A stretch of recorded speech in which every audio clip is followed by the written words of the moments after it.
will say good day to you this day of your time. How are you all? Yeah. I will take that as okay. We thank you, each and every one of you individually, all of you together collectively, for the co-creation of this interaction. Once again, each and every time your civilization interacts with our civilization in this way, it creates a link, a bridge, and a third reality in which we can, one day, interact more and more closely, more and more immediately. So we thank you for the co-creation of this new paradigm, this new reality in which we can all together learn to play. This day of your time, this transmission will begin with a discussion of imagination. Now we have talked about imagination many times. We would like to take the concept a little bit further this day of your time. We have reminded you of the synchronicity in many of the words that exist in various languages on your planet. We understand the channel's language is English, and in this context, we point out again, as many of you are already familiar with, the synchronicity of the word imagination. Magi, nation. A nation of magicians is what you are. And you can use your imagination to create the kind of nation, the kind of world that you prefer. Imagination is an extremely powerful tool, and we will discuss in what ways this is so, and how you can apply your imagination in very powerful ways to allow and to create the kinds of changes that you would prefer to represent within your lives, individually, and again, within your lives, collectively, globally. And as you thus then move out into the cosmos, into the stars, and join with us eventually, you will find imagination is going to play a very key role in your ability to do that. So let us begin.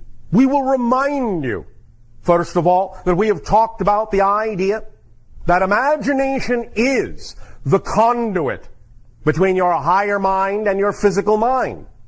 It is the pipeline through which your higher mind communicates with you, and through which, in receiving that communication, you can then, as physical beings, as physical personalities, apply the information, the imagination that comes from higher mind, the communication, into your physical lives, to alter them, to change them in ways that are more reflective of your passion, your excitement, your joy, your preference, or not. It is up to you to use this positively or negatively. It is up to you. But imagination is the key to allow an alignment to occur. And if you are willing to use your imagination without filtering the communication from your higher mind through belief systems that contain fear, then you will find that the outcome can always be a positive one, and you can always amplify and magnify that in any direction, in any area of your lives whatsoever, no matter what. Higher mind, again, I remind you, has the far-seeing point of view. It stands on the mountaintop. It can see all the pathways you could possibly take in life, and it guides you toward the path of least resistance, the path that is most truly you. As we have said many times, the vibration of excitement, the vibration of passion is what functions like the compass needle. It is your magnetic north to your true self. By following your passion, by following your excitement, by pointing the needle in that direction and that direction only, you will always be completely, purely, squarely on the path that is most truly you, your core, true, natural self. Your imagination is the conduit through which your higher mind can guide you in this very easily, if you allow it to be effortless, which you can. Physical mind, then, chooses in physical reality various ideas of how to apply these ideas coming from the higher mind in ways that are also pleasing to the physical being that you are, the physical personality that you are, and you learn to work in concert as a whole being, as a whole person with the higher mind. For if the physical mind thinks that it must take on the job of figuring everything out, how is this going to happen? How can I make this happen? How can I bring everything together to get this to happen? If the physical mind thinks that it must be the only one doing that job, it is going to be burdened, it is going to be weighed down, it is going to be tired. Because the physical mind is not designed to know how things will happen. The physical mind is only designed to know how things have happened.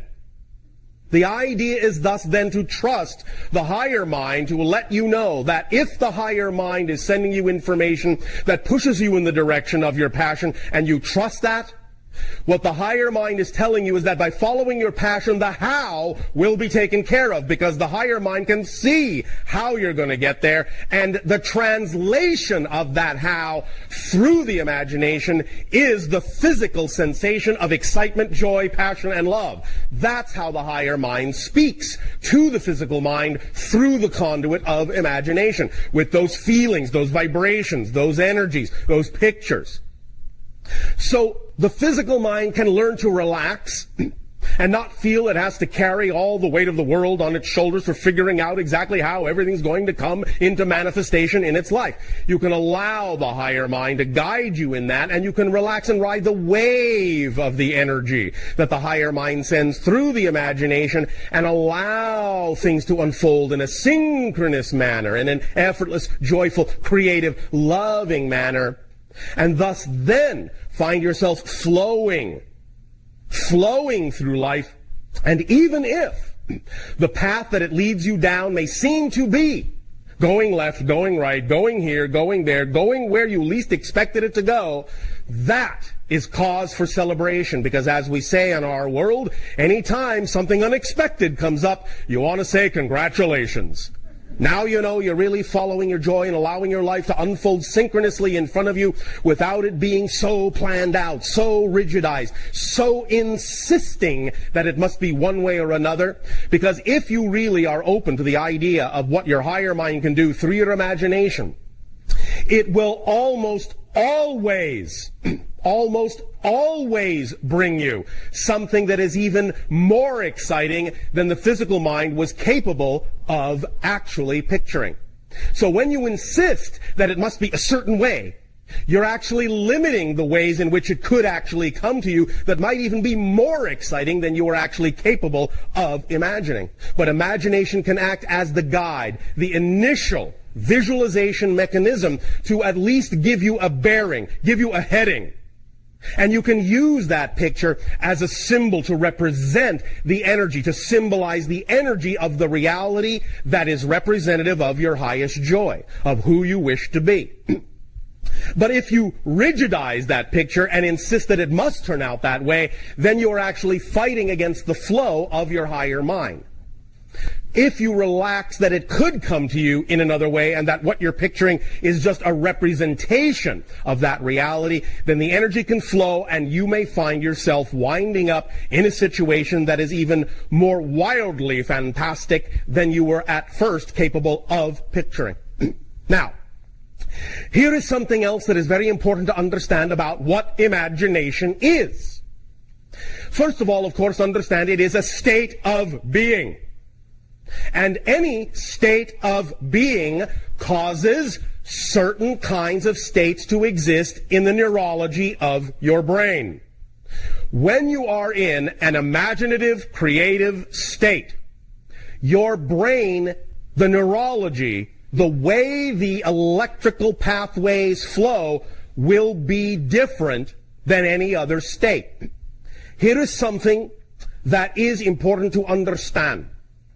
When you are born in physical reality, The first moment that you crystallize, shall we say, your spirit into the physical matrix, it crystallizes a kind of pattern within you that represents the idea of your soul agreement, your relationship to your higher self at that moment.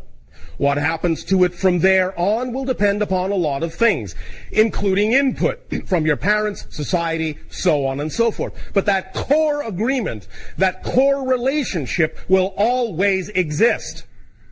So when you go through life and you've lived several years and maybe you find yourself becoming in your older age a little bit confused, a little bit forgetful of where you're going, why you came here, so on and so forth, looking for your joy, looking for your passion, going into the state where you allow yourself to communicate with higher mind through your imagination will actually always bring you back to your 0 moment agreement of when you were born. It will actually restructure the neurological pathways of the brain back to that childlike moment where anything is possible.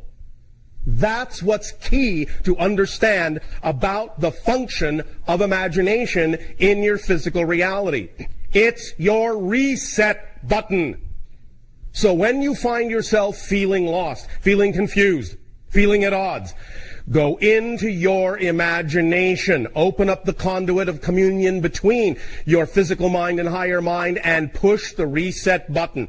Go back to the 0 point. Let the neurological pathways realign. And then in that state, open up to the infinite possibilities and the choices you have made. And go forward from there afresh, anew, reinvigorated as a new persona. Because again, remember. When you make any change, you have made a total change. And that is what imagination allows you to do. Realign yourself in such a way in bringing yourself back to a kind of 0 point that you can then step out from there on any path you really so desire that is representative of your highest passion. And know that when you do so, you really have cleaned the slate. And anything that may have seemed to be an issue that was an obstacle or a complication in your life formerly, at that moment of zeroing yourself out, is actually no longer there. Now, you can co-create it again. You can say, oh, it's still there. I still have to get over this. I still have to deal with this. You can do that. If that's your process, that's fine. I am not telling you how to live your life. If you want to include complications and misery in your life, please go ahead.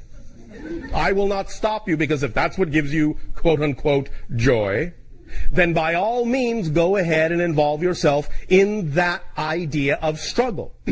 If that's your process, love it. And then you'll get the most out of it. What I am simply saying is you do not have to do that. You actually have a choice. And in that moment that you zero yourself out with your imagination and allow your neurology to realign, recrystallize back to that first moment, that first agreement, when you were a child, a newborn child, and step forward in that state of being, then all bets are off, as you say. You really have lost your history. You really only live in the present in that moment. And what you do from that moment forward is up to you. And it can be your reality completely, wholly, totally.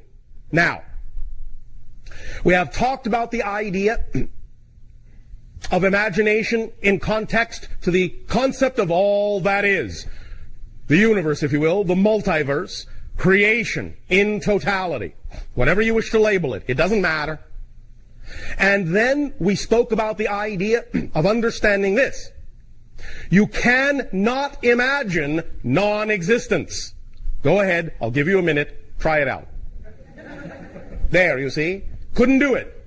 Because the point is that even if you could, by definition, imagining non-existence would be non-experiential.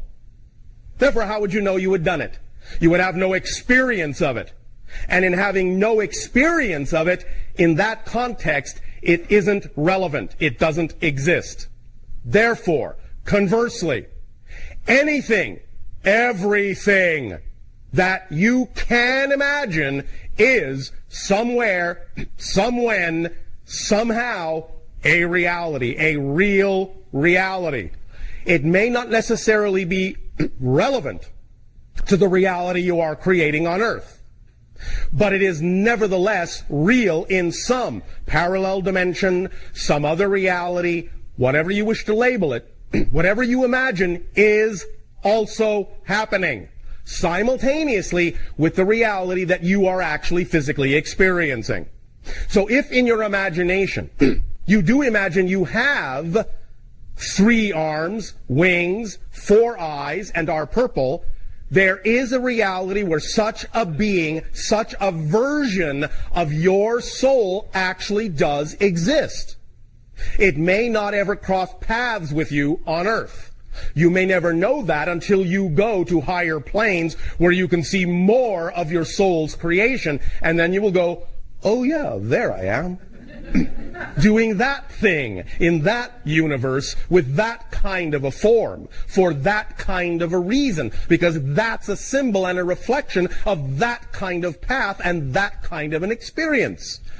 So anything you imagine is, in fact, tapping into some other simultaneously coexistent real reality. Yes, really, really real. Just as real as you feel your physical reality is for you. Now, the idea, of course, is one of discernment. It is real, but is it relevant to your reality?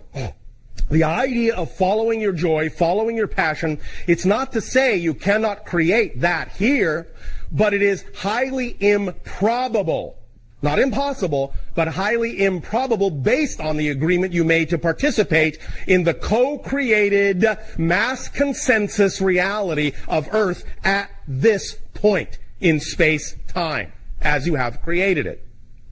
Strange things can happen on your planet, and strange things have and always will. And some of them are the confluence of someone actually fully letting go of any assumptions and expectations about what this reality has to be, opening the door a little wider than normal, and perhaps suddenly, there you go, something pops in that may not normally be relevant to your reality, and suddenly a legend is born, a myth is born. Oh, did you know there was such a creature, such a thing, such a happening? Well, those things do happen. They may pop in, they may pop out and never be seen again. That doesn't mean they weren't real at that moment. It may have simply been only, in a sense, I'll put it this way, a momentary defocusing, a momentary relaxing of your agreement, but it also may be part of your agreement in the sense of presenting those kinds of ideas and realities to yourself so that you can play off them, reflect off them, and see how it might apply to some aspect of your agreement here in this reality. Nothing happens by accident. It can all be played off of. It's all an orchestration. All we are simply saying is, it's also a matter of discernment as to what works for you. And if you use your imagination in this way and apply these things in a manner that will work for you based on your understanding of your true self and the agreement that you made to be your true self in this particular modality, in this particular reality, then you can stay aligned and harmonious with your higher self and understand what it is you can achieve in this reality. You have far fewer limitations in this reality than you think, even within the parameters of the limitations you have imposed upon yourself for what is possible in this reality, or at least what is probable. The idea is that anything that represents your true joy, anything that represents your true self, your true passion, is manifestable. Is manifestable. But it is also about you paying attention to what is actually representative of your passion and not representative of your anxiety that is simply being called your passion. It requires discernment on your part to know whether you're coming from fear or true joy, and not labeling things that are representative of your fear as excitement when they actually in fact are not, but also vice versa. Not labeling your joy as a fear when it actually is representative of your true path. Because many people on your planet will stay away from the thing that really excites them the most because they have put a label of fear on it, or society has taught them to do so. This again is where your imagination can, in a sense, come to the rescue. Go back to your 0 point, press your reset button, and go, wait a minute. Who am I at the core? Who do I imagine myself to really be? What kind of person am I passionate about being? What kind of life am I passionate about living? In your imagination, you can see all those things. And that's why I have said many, many times, what's important, whether it becomes literally manifest as you see it in your imagination or not, what's important for communication and harmonization between the physical mind and higher mind is that when you do get a picture in your imagination of who you prefer to be, what you prefer to be doing, where you prefer to be doing it, how you prefer to be doing it, when you see that, all you really have to do is mimic it, mirror it, act it out as best as you can on all levels of your life. All you have to do is be like that person in your mind's eye. Do things the way he or she would do it. And then when you start doing things the way he or she would do it, you will change your vibration to the vibration that is representative of that life. And when you shift your vibration to the representation of that life, you will start to synchronistically have that life. All the things that are representative of what that you would have will come in. So that's how to use your imagination as an actual tool, an actual application tool. The idea being that when you open up to your imagination, you reset yourself, take yourself back to 0. Then you create the picture that is you, that you prefer to be. Then you act like it. You behave like it. And then you have 1, 2, 3, the whole manifestation process right there. 1, 2, 3. Let yourself reset using your imagination. Let yourself create using your imagination. Let yourself act it out using your imagination. And your imagination, thus then used in the 1, 2, 3 way, will allow you to become the magician that you are, and you will become a nation of magi. Do you understand this? All right. Now, we will, as this transmission goes on, of course, investigate some of these concepts a little bit more deeply and a little bit more personally as you engage us in questions and discussions. And just the thing to keep in mind while this is going on is that no matter how physical this interaction seems, it's also all happening in your imagination. Because remember, physical reality isn't by itself real, except the experience of it is. Physical reality and everything you experience in your life is created, whether you know it or not, whether you're conscious of it or not, through what you imagine your reality to be. Your beliefs, obviously, your definitions obviously play a part. Your emotions play a part. Your thoughts play a part. But it is your beliefs, your emotions, and your thoughts that all wrap together into the triangle of your personality prism. And once it locks together in that triangle is the template of the imagination that activates your reality. That's the conduit through which you send those beliefs, definitions, emotions, and thoughts up to the realm of the higher self, where manifestation is immediate and instantaneous, and energy is all pervasive. Then the higher self, the higher mind, sends that thought, reflects it back through the imagination to the physical mind, and gives it to you in terms of the passion of your true self, so that by simply acting on it, by simply following your passion, the higher self lets you know, this is the wish you have sent me, translated into the language of the higher mind. Do it. Act it out. Act it out, and you will be speaking the language of the higher mind. You will be blended and harmonized as the physical mind and a higher mind into one holistic being, one holistic person that can then reflect that relationship into manifestations in an imagination reality that is being created by you. It is just a mirror. That's all it is. It's just reflecting back what you imagine it can be. That's all it is. So, as we said, with that in mind, we would invite you, in whatever way, shape, or form you imagine you would like to do it, to share with your questions or statements. Well, not really. Okay, so my question You are seeing the channel's body, you're not seeing mine. Very true. Numbers. Numbers, vibrations, Exactly. proportions, ratios. What brought me here? Yes. I see them all the time. Yes. It's your synchronistic markers. What do they mean? They let you know when you are in the appropriate vibration of your true self. They're like road signs, a road map. Okay. You're using them as markers to let yourself know you are still on the vibrational path that you prefer to be on at that moment. At that moment. Thus, then, the idea is that whatever the vibration feels like at that moment, that's the vibration to explore. That's where the information lies that you need. Yes? Yes. All right. Does that answer your question? It's not a big mystery, you know. To a degree. Yes. So after I started listening to your videos, Yes. Connecting more to my higher self, Yes. listening more, Yes. how can I connect more to that physically? Well, are you following the entire formula for acting on your highest joy?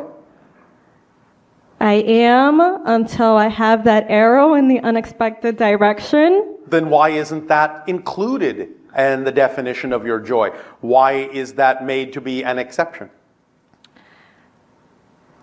It's not that it's an exception, it's just that it throws me off. So what? You're right. So what? Isn't that part of the idea of having surprises in life? You don't want your life to be boring, right? Definitely not. Well, then welcome the unexpected direction changes. That's what it's all about. Yes? Yes. Well, then include it in the definition of your joy.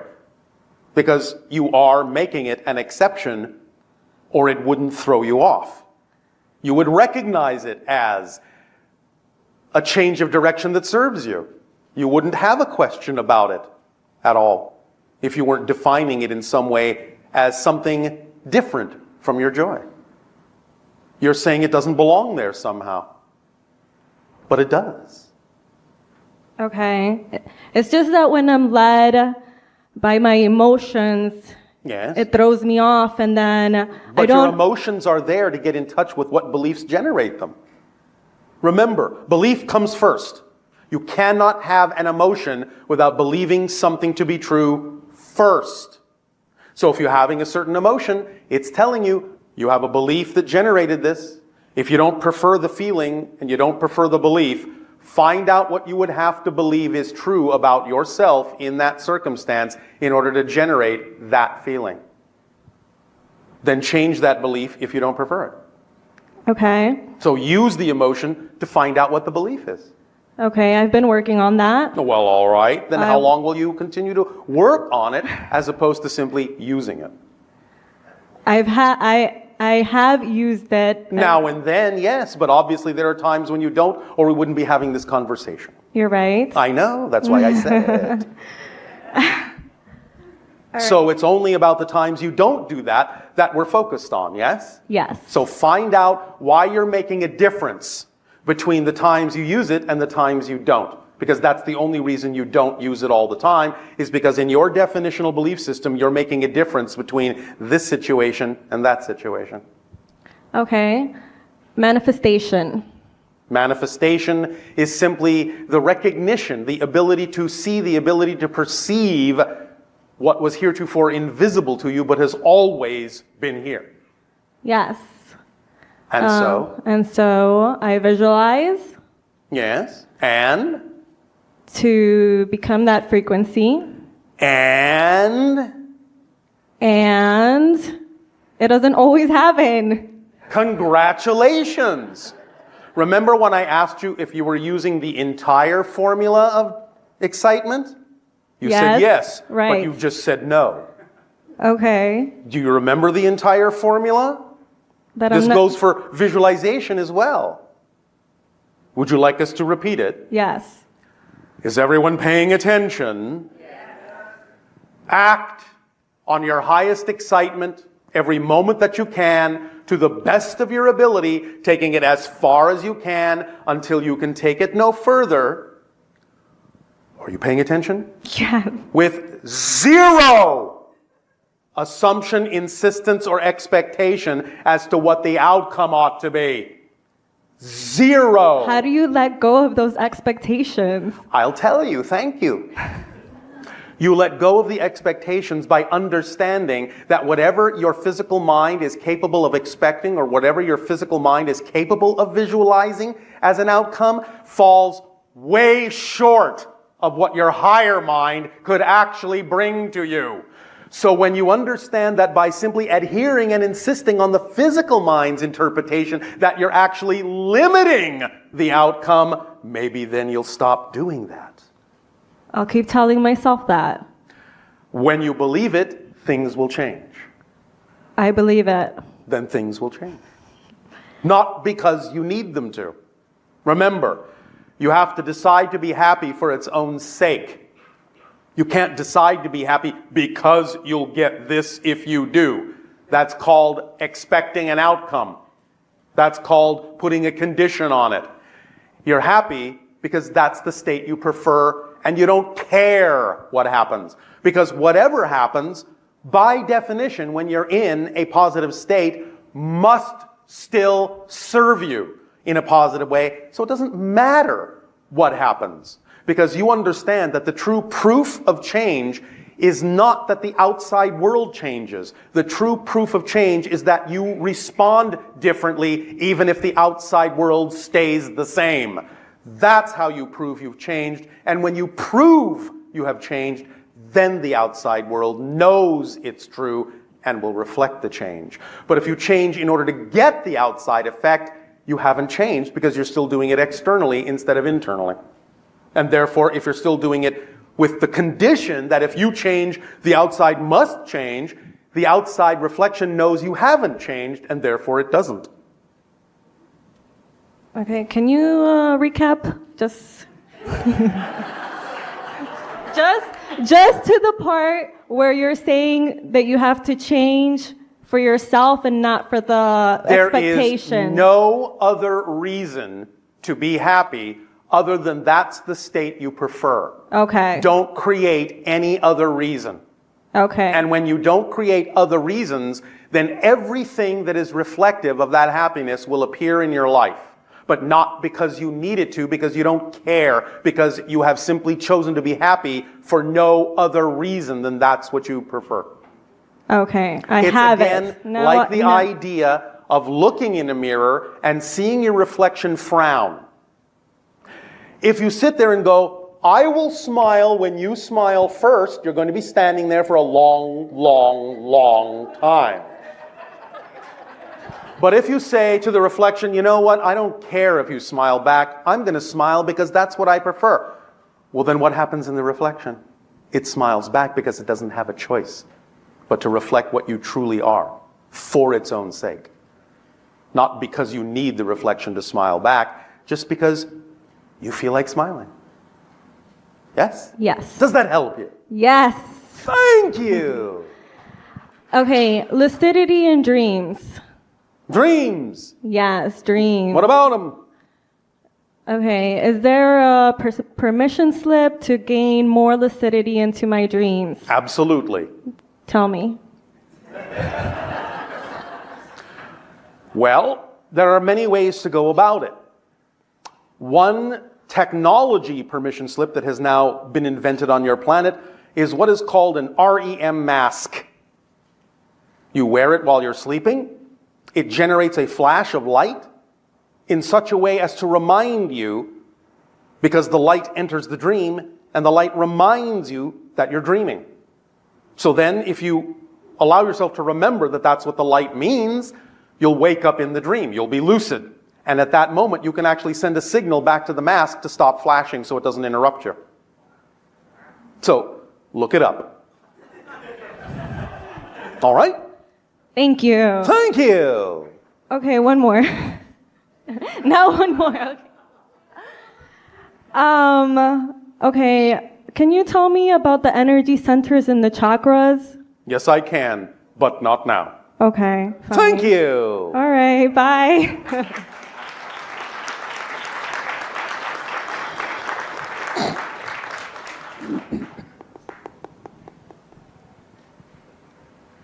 Hello, Bashar. And you good day. So earlier this year, I had the experience where I was laying in my bed Oh, how exciting. and feeling like there was a distinct presence at the foot of my bed A distinct presence. that was sort of swaying me back and forth to where I was sort of being pulled out of my body. That's what it felt like. And that's when my mind started traveling to other places and I was experiencing other things. All right, well, so far this all sounds pretty normal. And every time I would come back into my body, I'd go back out again. But the last time it felt like I was being pinned down. Yes. And that became very scary for me. Oh, So I all tried right. to wake myself up. Yes, Can you help me understand what Well, there are that's many about? things that can be going on there. If you are in that sense, actually allowing yourself to shift out into other dimensions, sometimes the idea is that when you want to stop doing that, you have to throw a switch in the amygdala of your brain to paralyze your body. Do you understand? Yes. Because then you are, in some senses, forcing yourself to remain in one particular modality, one particular frequency. Now, there are beings that know how to do this when taking you from one dimension to another, and it can feel like you're being pinned down, so to speak. But it's really just flipping a switch in your amygdala. And this is what happens for most people on your planet also when you dream. Because if that switch didn't paralyze you, you would act out your dreams. This is what happens with sleepwalking. The amygdala switch hasn't gone on. You understand? I do. So, there can be many different kinds of experiences you may be having that can trip that switch or give you that paralytic or pinned down feeling. Okay. Sometimes it's actually important to do that when transferring from one dimension to another so that the particular frequency you are at when you are frozen, so to speak, will remain the frequency that you're at so that it can be more precisely calibrated what dimension you're going to, instead of simply randomly flying off and finding yourself you know not where. Okay. Is there anything to be afraid of? 'Cause No. It brings up a lot of fear for me. No. The only thing you are feeling is the idea that when that happens, again, going back to the survival instinct component of your physical mind, it's going into the idea of survival instinct. It's going into fight or flight mode. It's going into the idea that it's being annihilated, that it's being controlled in that sense. You understand? Yes. But there is really nothing to fear. Okay. So Again, remember, anything you will ever discover in the unknown is just more of you. right. Even if you are dealing sometimes with what you would consider to be other entities, other beings, more often than not, those other beings, those other entities are just other versions of you in a different reality. And you're interacting with yourself. So perhaps if you feel that, the way to dispel it would be to say, howdy there. I recognize you. You understand? I do. And have a little fun with it. Play with it a little bit and see if that will help you feel a little bit more relaxed. And a little bit more fluid. And a little bit more flexible. And a little bit more in control. Yes? Yes. Does that help you? It does. And? I have one more question. I know. So in the process of detoxifying the body, Yes. I find that many people I help, there's a synthetic sort of orange kind of sulfur residue in the body that sometimes comes from different ant drugs. Yes. Do you have any suggestions for how to move this out? Because it's really hard. What form of detoxification are you utilizing? Raw foods and herbs. All right. There is a number of places that have extremely powerful detoxification programs and regimens. We have suggested one that we guided the channel to discover to answer these kinds of questions. Is that what you have been using? Yes. All right. And you find that the residue remains? Yes. Have you done the full-length detoxification? Yes, even with people who've been doing it for a long time. Have you done the incurables program? I feel like I'm doing something very similar to the Incurables program. Such as? A similar line as American Botanicals, very comprehensive All right. line of herbal formulas. In what way are you still detecting the compound in the body? The iris reading. All right. One moment. Up the lemon juice content by a factor of 3 at least. Okay. That will help flush it out the rest of the way. It may have to go up to 10 times the amount, but somewhere between 3 and 10 times the lemon juice factor, it will help flush that out. Okay. Thank you. Thank you.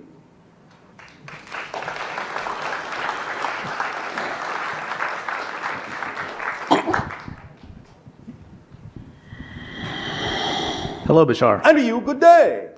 At various spots on this planet, there seem to exist gravitational and spatial anomalies. I'm talking about places like the Santa Cruz Mystery Spot, the Oregon Vortex. Yes. I'm wondering if you can tell us what this is about. Well, we mentioned this to some degree a little while ago about the idea that these electromagnetic fields on your planet are always in fluctuation and sometimes can give different values to the geomagnetic field, the electromagnetic field, especially when they overlap or reinforce each other. Look at it as resonance. Look at it as standing waves. Look at it as waves reinforcing or canceling each other, and you'll have a better understanding of why some of these anomalies exist.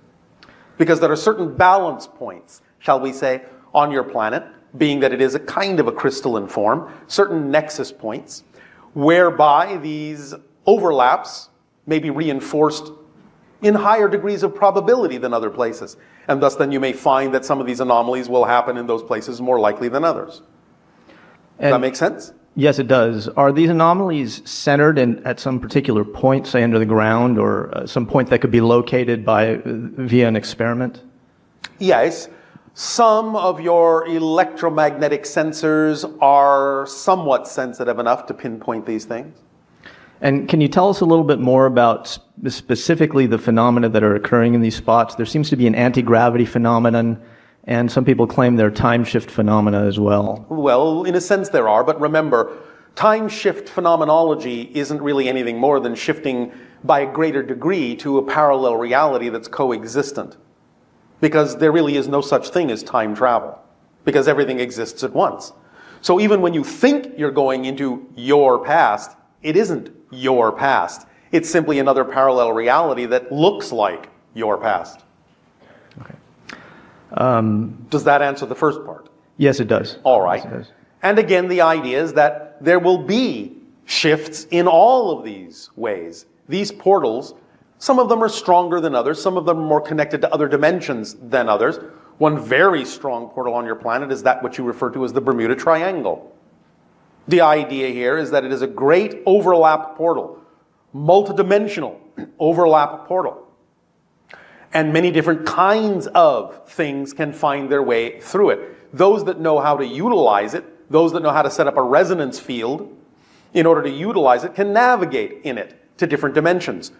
Those that may simply have the experience of happening to match a certain resonant frequency within the overall chords or tones of that field may simply find themselves shifted to another dimension without knowing how they got there or how to get back. Some of this can sometimes seem like time displacement. Some of it can sometimes seem like anti-gravity, levitational displacement. Sometimes it can seem like a few other kinds of things as well.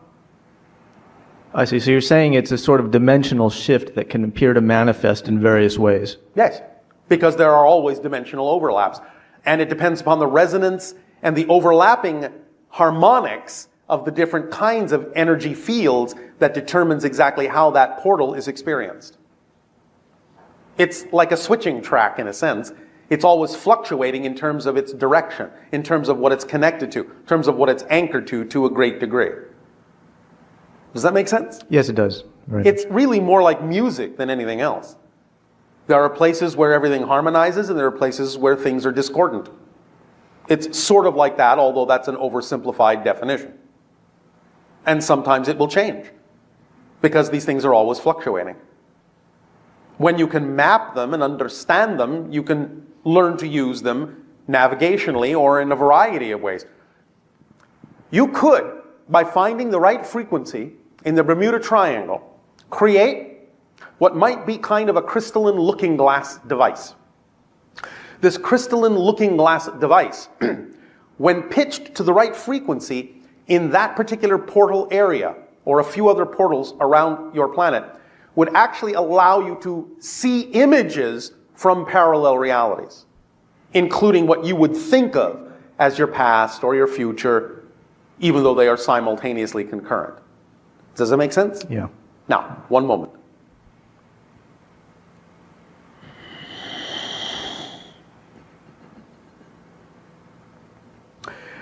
There will be a number of overlapping frequencies that would be required to be infused into this crystalline form in order for it to function that way, in order for it to randomly key itself into the vibrational resonance patterns of that portal in such a manner as to be guided or directed in the way that we are speaking of. You can begin with the earth vibration, not only of 7.5 to 7.8 cycles per second, but also the vibration of C sharp.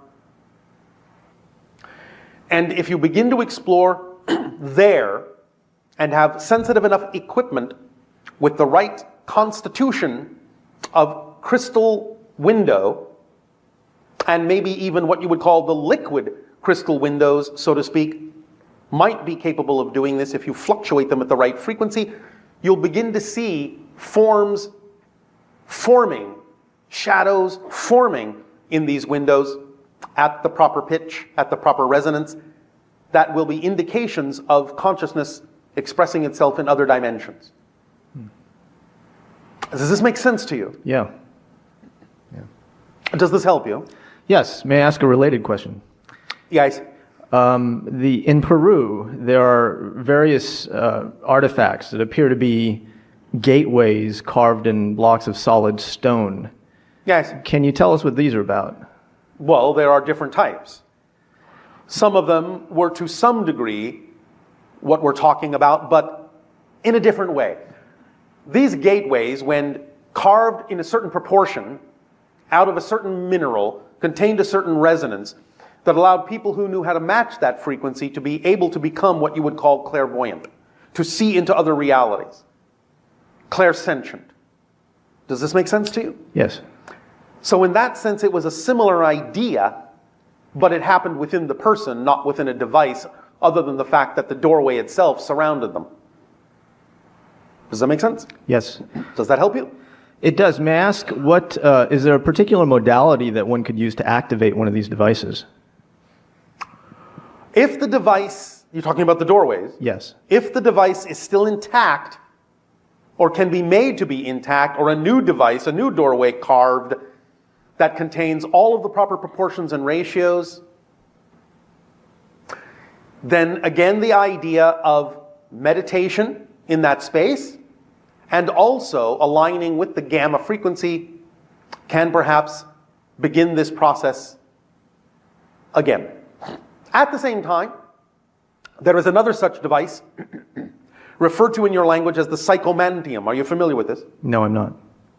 The psychomantium, in a sense, allows you to peer into the etheric realm of spirit, or to train you to become more sensitive to it, sitting in a room, perhaps a small room or a small space, with a mirror pointing at a blank wall so that you see nothing in the mirror at all but the blank wall. Not your reflection, not anything else. And having no light but a single candle. And then just gazing into the mirror. This is a form of scrying, a form of crystal gazing, but it is one that is profoundly connected to the vibrations within you that are connected to the spirit realm. So if you create the psychomantium in that sense, you can train yourself to see spirits in the mirror. That's another such permission slip device. All right? All right, thank you. Does this help you? Yes, indeed. Thank you. Thank you.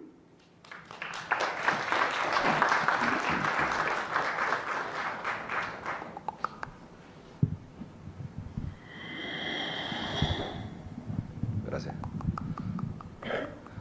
Hello, Bashar. And you good day. Good day to you too. I have a couple questions. Yes. One of them is related with today's topic, the parallelogram. Yes. After I heard your speech, your explanation, I thought I understood. Then I was at the table having lunch with another friend. Yes. And then I realized that I was more confused than before. Oh, congratulations. Welcome to the team. Oh. So I'm going to tell you what kind of understood, and please help me to understand better. Or you could simply tell us what you're confused about. Well, it works both ways. All right. Okay, good. What I understood is this, is some sort of a parallel life that works together and everything happened at the same time. And somehow we are at the center of it. And by the fact of focusing on something, we can shift that reality. And by that fact, instead of being parallel, then they intersect somewhere in the line. I understand how you're describing this, but that doesn't negate the fact that there's still parallel realities. It's more like the idea that your consciousness shifts to another parallel reality. The consciousness itself is the intersection, not the parallel realities themselves. Oh, that makes more sense. So Yes, then it the does. parallel part is not outside of us. It's more like, The let's call it inside of structure us. never changes. Your perspective of it changes, and the perspective shift is the intersection between the parallel realities. Parallel realities themselves never intersect. They always are parallel. So if following that thought, if I am living this kind of a parallel reality, I'm going to be living in a linear way the next, like 1 year from now, another parallel reality. So in both times, let's call it like that, in both times, I am living the same parallel reality. No, and no, it's no, no, me, no, and no, the same no, consciousness. no. You're Great. not living the same parallel reality billions of times per second. You're shifting. Parallel reality, parallel reality, parallel reality, parallel reality, billions of times per second. That's what creates the side effect you call time and space, is that your consciousness is shifting through all those parallel realities, which are each frozen like a snapshot. There's no movement, no time, no space, no experience in any parallel reality. It's what you're doing by shifting your consciousness through a series of parallel realities that creates the idea of a parallel reality timeline. But you're actually going like this. Even though it seems like you're going like this, you're actually going like this. That's the frame that I couldn't get. So the center of it is our consciousness. Yes. And it averages out and creates a sense of continuity to give you a sense of linearity, but it's anything but linear. You're all over the map. And how does it work when I change my physical reality to the non-physical reality? Am I still living the parallel? There is still some degree of that, but not as much. There are certain factors that drop away that are no longer necessary. Thus, then, you can experience more parallel realities simultaneously. So then the parallel reality is more related to this earth life rather than the ethereal life? It doesn't have to be. I know it doesn't have to be, but it doesn't work like that? It can, if that's your focus, yes. So then I can be focused in this reality as well as in my non-physical reality. So then blending both of them, I'm going to be in both places at once, or Well, you are in both places at once. No, yeah, but when I don't exist anymore in this earthly life, so then I'm going to be just in one. I'm supposed to. That's just your perspective. The body will always exist. The life will always exist because everything that exists always exists. You have to, again, look at this as frozen snapshots. If you take a photograph of yourself right now, and you put that photograph on a table. Just like the lunch. Yes. And then you take another photograph of yourself tomorrow and put that photograph on the table. Did the photograph from yesterday disappear? No, it's still on the table. All the photos exist at the same time. They don't go away. Ceasing to exist doesn't mean that the structure changes. What you're calling ceasing to exist is just changing your focus. But just because you've changed your focus to the non-physical photographs doesn't mean the physical photographs have gone away. They still exist. It's just that you're not focused through them anymore. Interesting. Make sense? Now it makes more sense. All right. Way before. That's good. Thank you for the explanation. You're welcome. I have another question that Yes. it might not be related with this. Oh, all right. We might. So anyway, We I will see. heard many times the concept of being grounded, right? When we are thinking something and we're trying to figure out what to do, the first call is you gotta be grounded, you gotta be smart, you gotta take it easy, and things like that. Oh, all right. So that makes sense, right? In some senses, yes. All right. So, kind of extrapolating this idea to the ethereal part, is it possible to have some sort of a ethereal grounding? There always needs to be grounding so that you can bring the energy of your connection to the higher non-physical mind down to earth in order to have an experience, if that's where you want to focus it. Without the grounding part, you haven't made, in a sense, a connection. You haven't made a link. It's like electricity. If there is a short circuit, you're not going to have an effect. So you have to ground the wire and bring the energy through all the way through the physical material idea if that's where you want to experience the effect of it. But what you're doing is connecting and linking to the non-physical part, and you're, in a sense, having an experience that's a blending of the two. But you have to have the grounding side, otherwise it just remains an ethereal idea. So then both groundings are connected. The earth life, the life that I'm living now, Yes. gotta be grounded with the other part of me that is somewhere ethereal, non-physical, gotta be grounded. And by the fact of connecting or linking both of them, then the balance, at the end, I believe that is what is going to be, the balance in between both, call it both worlds, the earthy one and non-physical one, Yes. tends to be balanced. Yes. Is that the whole concept? Yes. Kind of a complicated. Not really, it's very simple. You have the higher mind, you have the physical mind, you have the template reality in the middle. When you allow yourself to function as a whole person, you are in balance with the physical mind and the higher mind, using the template level reality to shift yourself in the direction of your highest joy. That sounds great. So It's very simple. So that means when I am in this earthly life, or whoever, I'm going to call it about myself, Yes. not so grounded, this is a question, am I producing something on my non-physical part that is also needs some ethereal grounding? No. The definition of the higher mind is that it is already stable unto itself. It's giving guidance to the physical mind to stabilize it, to allow it to experience what it needs to experience in a certain way. Look at this analogy. The analogy we've often give of a diver diving into the ocean. When you're standing on the boat, you're the higher mind. Now you want to project down into physical reality. So you put on the diving mask, you put on the wetsuit, you put on the air tanks, you put on the flippers. You go diving into the ocean. You dive into physical reality. You need the physical mind, the ego structure, the mask, in order to see clearly in that reality. And thus then you have grounded your experience as a higher mind in that reality. But the idea is to do it in a balanced way. You don't expect that diving mask to do anything but paint a clear picture for you. You don't give it any other tasks to do. You don't tell the mask to breathe for you. You don't tell the mask to push you through the water. That's the job of other things. So just letting the mask be the mask lets the mask do its job. And if the mask does its job, you have a very clear view under the ocean of all the fish that you would like to see. When you are done with that, you go back up to the boat, you take the mask off, you take the wetsuit off. That's like the idea of dying. You have no need anymore for that physical mind, but you still have the higher mind, which is, in a sense, from that perspective now, your whole identity. But because the higher mind has given itself the challenge, shall we say, the experience, the theme of exploration, to have this physical incarnation experience, it has created a duality within itself of the version of it that's on the boat and the version of it that's underwater. But both are there at the same time. Does that make sense? Absolutely makes sense. All right. And I will hear the recordings to make sure that it's going to be there forever. All right. That's you're- your grounding way of balancing. Yeah. Yeah, definitely. It's All easy right. to forget. I have If you say so. Remember, that's just a belief that it's easy to forget. When you know something to be true, you never forget it, because knowing and action are synonymous. It becomes part of your behavior. It becomes part of your makeup. What you know to be true, you just do. You don't have to think about it. I ask you to walk across the room. You just walk across the room because you know you can. You don't go, well, let's see. I'm going to think, now, can I walk across? Well, I don't know if I believe I can walk across the... Well, let me think about that. No, you just do it because you know you can do it. That's the idea of the balance point. The higher mind and the physical mind in balance is what you know to be true, you just do. It's one thing, it's one act.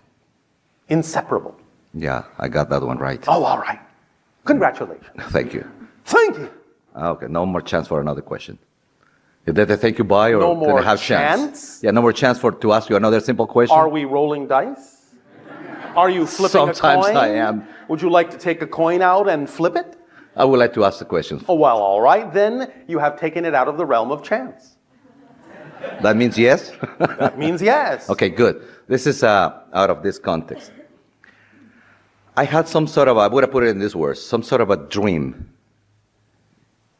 And if it's and I'm not so expert in colors and things like that, but in that particular dream, Yes. I saw some sort of a purple rays or lights, big beams of color, Yes. projecting out of let's call it in the space or somewhere. Yes. And they were kind of embracing with the red and making some sort of a swirls in the black space.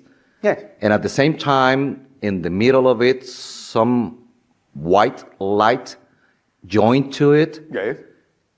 And it's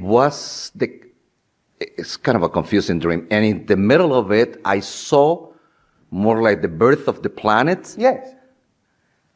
And it was the blending of not exactly, the color was the projection of the huge, giant amount of energy. Yes. And the result of it was the planet. Yes. I know it was a dream, but Well, the that dream could be is simply possible. a memory of an experience on another level. So what you were experiencing was what you might call the etheric level and the causal level. The idea that everything that happens in physical reality has to have an energy version first, an energy template first. So you were looking at the pure raw energy states, the vibrational states that ultimately manifested in the physical template of your physical reality, of the planet. thank you, Bashar. Thank you. Pleasant dreams.